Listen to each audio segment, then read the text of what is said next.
अकबर बादशाह आदमी था, समझदार आदमी था। अकबर लगा यार राजस्थान का बंदा है तो क्यों ना किसी राजस्थान के बंदे को भेजा जाए, यंग लड़का है इसलिए क्यों ना किसी यंग को भेजा जाए, तो क्या पता बात बन जाए।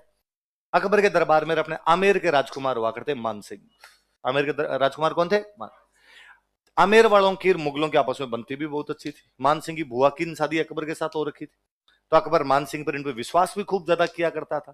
तो उसने मान सिंह को कहा कि मान सिंह आमेर गए हुए कितने दिन हो गए? तो मान सिंह ने कहा कई दिन हो गए। तो छुट्टी 15 से 20 तक छुट्टी है तेरी, आमेर जाके आ सकता है तू, और संडे को क्लास लगाएंगे बीच में तेरी एक दिन। जाते टाइम उदयपुर होके जाना। कहाँ होके जाना?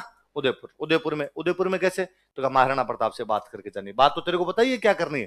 उसने कहा हाँ पता ही। तो यहाँ पर बातचीत करने के लिए कौन है? मान सिंह। कहाँ का राजकुमार है? अच्छा, एक प्रोटोकॉल और कहता है कि रूस का विदेश मंत्री आएगा तो आपका विदेश मंत्री मिलेगा, जापान का रक्षा मंत्री आएगा तो आपका रक्षा मंत्री मिलेगा, यदि अमेरिका का राष्ट्रपति आएगा, अमेरिका का राष्ट्रपति आया तो अपना प्रधानमंत्री मिलेगा। बराबर वाला आदमी ना, पर उधर राष्ट्रपति होता तो अपन उसको क्या बोल देते हैं? प्रधान। काउंटर पार्ट, जो आपके समकक्ष है वो आपस के अंदर हमेशा क्या करेंगे? बातचीत। अच्छा, प्रताप को पता चला कि उधर से कौन आ रहा है बातचीत करने के लिए? आमेर का राजकुमार। तो उसे लगा राजकुमार आ रहा है तो मैं मेरे राजकुमार को भेज देता हूँ, वो बात कर लेगा। प्रताप का बेटा था अमर सिंह। कौन था? तो मान सिंह से बातचीत करने के लिए किसको भेज दिया गया? अमर सिंह।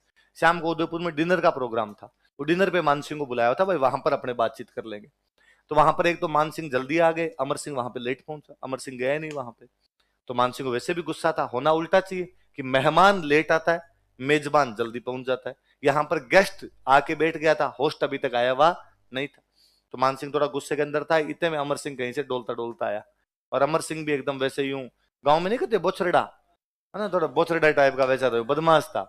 तो सामने आगे बैठा है एकदम, दूर से मान सिंह को क्या अंकल नमस्ते, है ना, वाईफाई चरण स्पर्श नहीं करते आजकल लड़के करने लग गए ना। हाँ, पहले चरण स्पर्श का मतलब होता था कि बाकायदा आप पैर छुओगे, पैर पूरे 90 डिग्री झुक कर आपको पैर छूने पड़ते डोकरों के। फिर लड़कों को लगा इतना तो हाथ झुका जाए, अंकल झुका जाए, तो बाद में घुटने छूने लग गए। बंदा यूं खड़ा है तो घुटनों की जाके हाथ लगाते। जो होना ये चाहिए कि चरण स्पर्श, चरण का मतलब पैर, अंगुलियां अंगूठे छुओ जाके तो घुटने छूते। डोकरों का तो ही ठीक है, कोई बात नहीं। आजकल लड़के उतना ही नहीं करते, आजकल दूर से डोकरे उधर बैठे दूर से कहते हैं अंकल नमस्ते, अंकल ही उधर से वाईफाई आशीर्वाद दे देंगे, ओ जी उतार हो गए। लड़कों की जिंदगी में तो बाहर आ गई, पर लड़कियों का अभी तक ये बाहर नहीं आई। लड़कियों का अभी तक है कि डोकरियां अभी तक बैठी रहती है चार पाई भी, कि लो बीननी पग दाबो, बीननी को बाकायदा दबाने ही पड़ते हैं। लड़कियों का तुम्हें बगावत करनी पड़ेगी कि हम भी अब वाईफाई करेंगे, दूर से ही एक बार ऐसे कर देंगे, दाब दिए। ये तरीके गलत है, वरना डोकरियां दबाती है, सच में दबाती है, पूरे पूरे ऐसे कर करके। और यूं तब तक यूं बोलती रहती है बात, दूधो नहाओ पुतो पढ़ो बेटो है ये वो, तब तक आशीर्वाद देती रहती है। और बीच में थोड़ा ढीला पड़े, कई डोकरे तो बोले बीननी है क्या करो, बीननी वापस भी तेज लगती है बेचारी। तो लड़कियों को बगावत करनी पड़ेगी, बाकी लड़के इस संकट से मुक्ति पा चुके हैं। तो अमर सिंह वैसे सामने जाके बैठा, टांग पे टांग देके और बैठा। अब उस्मान सिंह पूछा और अंकल सुनाओ क्या हालचाल है? तो मान सिंह को बड़ा गुस्सा है, मान सिंह तेरे पापा कहाँ रहे? उसने पापा सर दर्द हो रहा है उनके। तो मान सिंह को बड़ा गुस्सा है, मान सिंह डिनर प्लेट उछाल दी वो। उसने तेरे बाप को जा कहना कि मान सिंह कच्छा वा कहते हैं मुझे, और तेरे तेरे पापा का दोनों का सरदर्द युद्ध के मैदान में ठीक कर दूंगा। और वहां से पैर पीटता हुआ वापस निकला। वहां से जाने लगा तो अमर सिंह वापस आ लगे, अंकल गुस्सा मत करो, तो रुको तो सुनो तो सही क्या कहा ठीक करोगे? मेडिकल स्टोर कहाँ बताया था आपने, दवाइयां हम ले आएंगे खुद ही। कहा मैं युद्ध के मैदान में ठीक कर दूंगा, तुम दोनों बाप बेटों का सर दर्द पेट दर्द जो भी हो रहा है। कहा अकेले मत आना, तो भूपा जी को साथ लाना, बिना अकबर के मत आना, अकबर को लेके आना।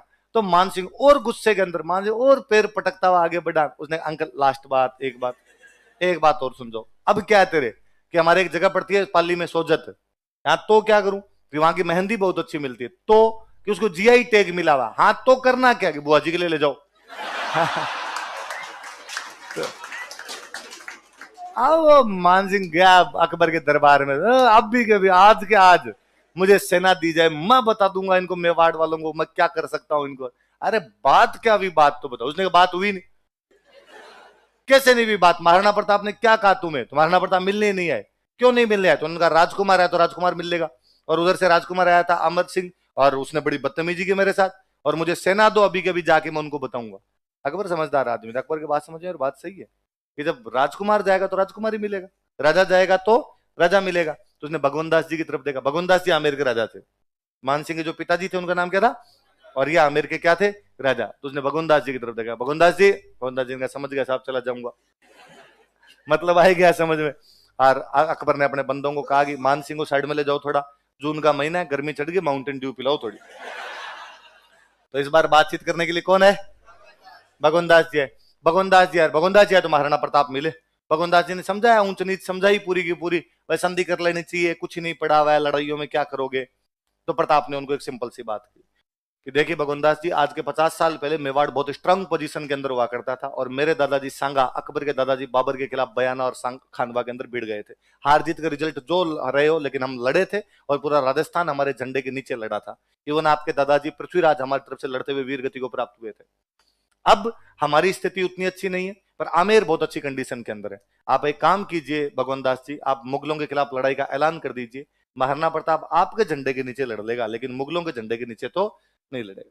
भगवनदास जी ने कहा, देख प्रताप, तेरे दादाजी ने उस समय खानवा के अंदर कई सारे मरवा दिए थे, मैं ऐसे पंगे के अंदर फंसना नहीं चाहता। तो उसने कहा फिर घर जाओ, तो फिर पंचायती करने आते ही क्यों, कभी बेटा पंचायती करता है, कभी बाप पंचायती करता है, रवाना हो फिर यहां से।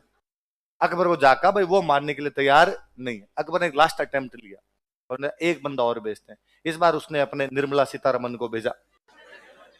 अकबर के जो वित्त मंत्री थे उनका नाम क्या था, टोडरमल जी का। टोडरमल जी आप समझाओ जाओ। टोडरमल जी आए, टोडरमल जी ने आगे प्रताप का, देख प्रताप, मैं तो तेरा भला चाहने वाला आदमी हूँ, सीधी सीधी बात यह है, घर की सी बात यह है कि अकबर के पास में अथाह धन है, अथाह, मैं उसका वित्त मंत्री हूं, मैं जानता हूं कितने पैसे हैं, वो 100 साल भी लड़ाई करेगा तो भी उसके पैसे खत्म होंगे नहीं।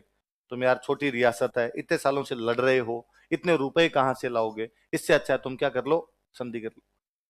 प्रताप ने टोडरमल जी कहा, टोडरमल जी आराम से नाश्ता पानी करो, जितने दिन रुकना है आपको उतने दिन रुको, किसी भी प्रकार की टेंशन नहीं आएगी, और जब जाओ तब जाके अकबर को कह देना कि युद्ध की तैयारियां शुरू कर दे, हमने तैयारियां कर रखी है। और वो बीच में आप क्या कर रहे थे कि रुपए कहां से लाओगे, तो मेवाड़ के भामाशाह मरे नहीं है, रुपए कहीं से आ जाएंगे। तो 4 दूत आए थे, चारों को प्रताप ने क्या लौटा दिया था, बेरंग। चारों से उसने संधि का प्रस्ताव स्वीकार। इसका मतलब प्रताप स्वाभिमानी है। कैसे राजा है, स्वाभिमान।